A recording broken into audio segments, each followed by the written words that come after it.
आपको लगता है चैट जीपीटी जीनियस है, जेमिनाई जीनियस है, बट ऐसा नहीं है। ये सब गूगल सर्च के जैसे काम करते हैं। इनके पीछे का क्या पैटर्न है, उसको समझते हैं। तो इस वीडियो में हम सीखेंगे कि एआई वर्सेस एमएल वर्सेस जेन एआई क्या है, एलएलएम एग्जैक्टली कैसे काम करता है, एक्चुअली है क्या, नेक्स्ट वर्ड प्रिडिक्ट कैसे करता है, टोकन्स क्या हैं, ये हेल्यूसिनेशन का ड्रामा क्या है, और सम नेक्स्ट लेवल टॉपिक्स। सो चैट जीपीटी कैसे काम करता है? ये कोई मैजिक नहीं है। ये सुपर इंटेलिजेंट गेस गेम खेलता है। पिछले वर्ड को के अकॉर्डिंग नेक्स्ट वर्ड प्रिडिक्ट करता है प्रोबेबिलिटी के अनुसार। जिसकी प्रोबेबिलिटी ज्यादा उसको ये लेगा। मान लो कि एक बैक बेंचर है, उसके पास में सारे उसने 100 प्रीवियस ईयर क्वेश्चन पेपर्स देख रखे हैं। अब उसे आइडिया है क्योंकि उसको पैटर्न समझ में आ गया है। तो अब आप उससे कोई भी क्वेश्चन पूछोगे तो वो आपको गेस करके पूरे कॉन्फिडेंस से आंसर बता देगा। लेकिन कभी ये सही हो सकता है, कभी ये गलत हो सकता है। तो in same way chat GPT भी काम करता है। नाउ ये एआई, एमएल, जेन एआई, इनमें डिफरेंस क्या है? तो एआई इज आर्टिफिशियल इंटेलिजेंस, यानी अगर कोई भी मशीन इंटेलिजेंस दिखाए, अगर वो समझदारी दिखाए, तो वो आर्टिफिशियल इंटेलिजेंस है। यानी ये एक ब्रॉड फील्ड है of making machines perform intelligent task. ML, ML is machine learning, जहाँ पे सिस्टम पैटर्न सीखने लगे, ट्रेन होने लगे, हमें उसे डायरेक्ट इंस्ट्रक्शंस ना देने पड़े, उसको हम बोलते हैं मशीन लर्निंग, जहाँ वो पैटर्न्स सीखने लगे। Next gen AI. Gen AI नाम ही सजेस्ट करता है जेनरेटिव एआई, यानी जहाँ पे नया कंटेंट क्रिएट हो सकता है। अब आप चैट जीपीटी से कोई क्वेश्चन पूछ रहे हो, इमेज बनवा रहे हो, ये सब जेन एआई है, जेनरेटिव एआई, जहाँ पे आप नया कंटेंट जनरेट कर पा रहे हो। ऐसा नहीं है कि जो पहले से ही ट्रेंड है आप सिर्फ उतना ही पूछ सकते हो, नहीं, you can generate new content. अगर हम इसे वन लाइनर में देखें तो AI is concept, ML is learning करना, सीखना। जेन एआई अब जो लर्निंग हो गई है उससे नया कंटेंट क्रिएट करना। Now LLM, large language model क्या है? ये वो एआई मॉडल्स हैं जो कि बहुत ज्यादा amount of data, massive amount of data पे ट्रेन हुए हुए हैं। इन्होंने इतने सारे डेटा पे ट्रेन है तो इनको एक पैटर्न समझ में आ गया है। जैसे राम के बाद अक्सर रहीम नहीं आता, तो ये पैटर्न इस टाइप के इन्होंने सीखे हैं, जिसकी हेल्प से ये ह्यूमन लाइक कंटेंट जनरेट करता है। वो है एलएलएम, लार्ज लैंग्वेज मॉडल। इसके कुछ एग्जाम्पल्स हैं, जैसे ओपन एआई का जीपीटी है, गूगल का जेमिनाई है, एंथ्रोपिक का क्लॉड है, मेटा का लामा है, सर्वम एआई है।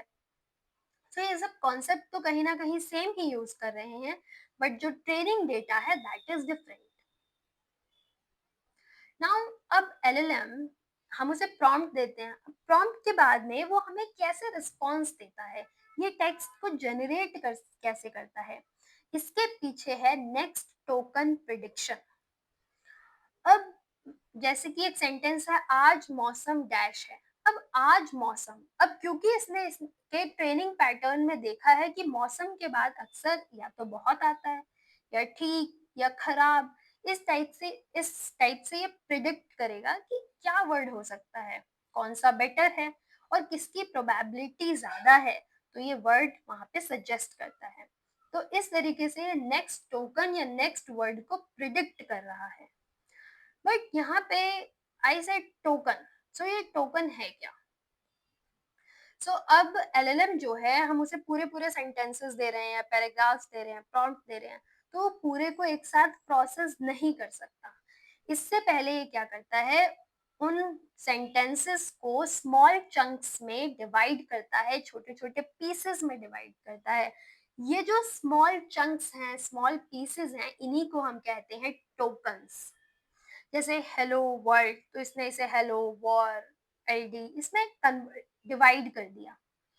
नाउ आप जब भी कोई प्रॉम्प्ट डालते हो, किसी भी एलएलएम मॉडल को यूज करते हो, तो वहां पे टोकन्स के हिसाब से चार्जिंग होती है, कॉस्ट होती है। तो जितने ज्यादा टोकन्स यूज होंगे, जितना बड़ा सेंटेंस है, जितना बड़ा प्रॉम्प्ट है, उतने ज्यादा टोकन्स लगेंगे और उतने ही ज्यादा कॉस्ट लगेगी। कम टोकन्स होंगे तो पैसे भी कम लगेंगे।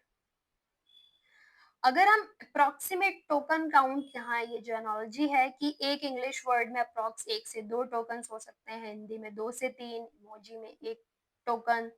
सो इसी तरीके से 1000 अगर वर्ड्स आपने लिखे हैं तो अप्रॉक्सीमेटली 1200 टू 1500 टोकन्स वहाँ पे जनरेट होंगे and cost will be according to that. अब ये जो इंटेलिजेंस है, ये इन एलएलएम मॉडल्स में ये इंटेलिजेंस कहाँ से आती है? अब ये इंटेलिजेंस के पीछे है billion of parameters, billion of samples पे ये जो ट्रेन है, ये जो पैटर्न इसने सीखा है, ये जो उसके अकॉर्डिंग परफेक्ट प्रिडिक्शन करके आपको दे रहा है। मान लो एक इंसान है जिसने हजारों मूवी देख रखी है, अब हर मूवी का पैटर्न उसको कहीं ना कहीं याद हो गया है। अब जिसकी हेल्प से आप कोई भी कैरेक्टर या मूवी डिस्क्राइब कर रहे हो या फिर चला रहे हो तो उसको समझ में आ जाएगा कि नेक्स्ट सीन क्या हो सकता है। मे बी पॉसिबिलिटी कि वो गलत हो सकता है और मोस्ट लाइकली सही होता है वैसे। इसी तरीके से एलएलएम मॉडल्स काम करते हैं। बिहाइंड द सीन्स ये वेब सर्च भी कॉल करते हैं, एग्जैक्ट रिजल्ट्स के लिए कैलकुलेटर, प्रीवियस चैट्स को स्टोर रखते हैं तो मेमोरी। हम वहाँ पे फाइल अपलोड कर सकते हैं, इमेजेस, पीडीएफ्स, उसके बेसिस पे ये उसको स्कैन करके एनालाइज करके हमें रिजल्ट देता है। कुछ एपीआई प्लगइन्स होते हैं जिससे ये एक्स्ट्रा टूल्स को कॉल करता है, इमेज जनरेट कराने के लिए दूसरे टूल्स को कॉल करता है। सो इन सभी की वजह से जो एलएलएम है वो एक इंटेलिजेंट एलएलएम हमें लगता है। कॉन्टेक्स्ट विंडो, कॉन्टेक्स्ट विंडो का मतलब है कि मान लो आपकी एक लिमिट है, आपको बहुत ज्यादा इंफॉर्मेशन दे रहे हैं, आपको बहुत ज्यादा इंफॉर्मेशन दे दी बट आप उतनी ही इंफॉर्मेशन प्रोसेस कर पाओगे जितनी आपकी कैपेसिटी है। ऐसा नहीं है कि आप 24/7 अगर पढ़े जा रहे हो, इंफॉर्मेशन लिए जा रहे हो तो वो सब आपके माइंड में स्टोर रहेगी। It's not possible, right? Similarly LLM के साथ होता है। अब वहाँ पे बहुत ज़्यादा ही चैट में आप बहुत ज़्यादा कॉन्टेक्स्ट दिए जा रहे हो, एक टाइम के बाद उसकी कैपेसिटी नहीं है, तो वहाँ पर कॉन्टेक्स्ट विंडो लिमिटेड है। एग्जाम्पल के लिए स्टडी टेबल में अगर 4 बुक्स आ रही हैं तो 4 ही आएंगी, आप वहाँ पे एक्स्ट्रा बुक नहीं डालोगे। इसी तरीके से अगर एक एलएलएम के पास में मान लो 50 मैसेजेस दे रखे हैं, 100 मैसेजेस दे रखे हैं, तो उसके पास उतना ही कॉन्टेक्स्ट है। उस अगर कॉन्टेक्स्ट के बाहर आप क्वेश्चन कर रहे हो तो वो उसे याद नहीं है। नाउ ये एलएलएम जो होते हैं ये हेल्यूसिनेट क्यों करते हैं? हेल्यूसिनेट का मतलब है गलत आंसर्स देना, झूठ बोलना। अब गलत आंसर्स आपको किस वजह से मिल सकते हैं? इसके वेरियस रीजंस हो सकते हैं। मान लो आपने एक क्वेश्चन पूछा, भोज पांडे का बर्थडे कब है? अरे भाई उसको नहीं पता कौन भोज पांडे, बट उसको तो आंसर देना है। वो आपको कुछ भी आंसर रिटर्न करके देगा। अब क्योंकि ट्रेनिंग में ये इंफॉर्मेशन थी ही नहीं, उसको नहीं पता है, बट उसको आंसर तो देना है, इट्स अ गेस गेम। तो यू गेट द आंसर। जैसे आप 10th 12th में स्कूल में एग्जाम्स देते थे तो आपको बोला जाता था कि क्वेश्चन का आंसर अगर नहीं पता है तो आपको कुछ भी लिख कर आना है वहां पर। अब अगर कुछ भी लिख कर आना है तो आप बड़े कॉन्फिडेंस से वहां पे गलत आंसर लिख के आते थे, राइट?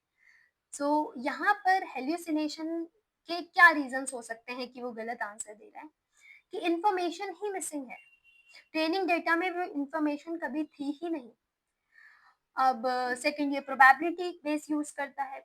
हो सकता है जिसकी प्रोबेबिलिटी कम है वो आंसर सही हो, बट ये मोस्ट लाइकली वही वर्ड सही है इसके लिए जो जिसकी प्रोबेबिलिटी ज्यादा है। आप कॉन्टेक्स्ट का कंफ्यूजन है, अगर उसे कॉन्टेक्स्ट अगर आपने गलत दिया है तो वो गैस मारेगा ही, there is no debate about that.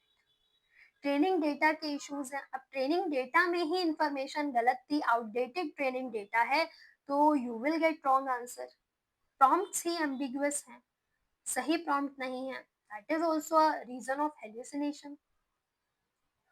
अब हेल्यूसिनेशन से बचने के लिए you need to verify your answers. आप उसको पूछ सकते हो क्या ये सही है, उसके ऊपर रीजनिंग मांग सकते हो, अगर ये सही है तो ऐसा क्यों है, and on the basis of that आप उसको अपोजिट डायरेक्शन में भी क्वेश्चन कर सकते हो। अगर वो सेम डायरेक्शन में आपको बता रहे हो और आप भी यस यस यस बोल के इन you will go in same direction, तो आपको रीजनिंग नहीं मिलेगी। अगर आप उससे अपोजिट डायरेक्शन में जाके उसको क्वेश्चन करोगे, so you will get better answers.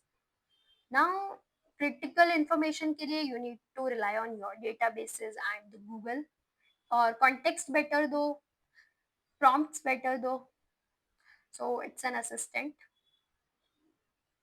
Final take away ये है कि एलएलएम्स मैजिक नहीं है। ये अब हमने समझ लिया है कि कैसे ये pattern matching, next word prediction and pattern matching के बेसिस पे काम करते हैं।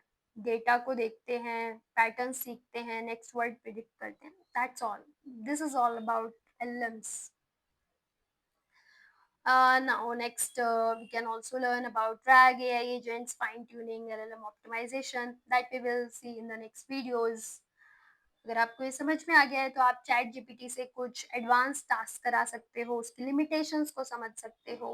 You can use in your creative way and subscribe कर सकते हैं अगले वीडियो के लिए। दैट्स मार्केटिंग, या दैट्स ऑल, थैंक यू।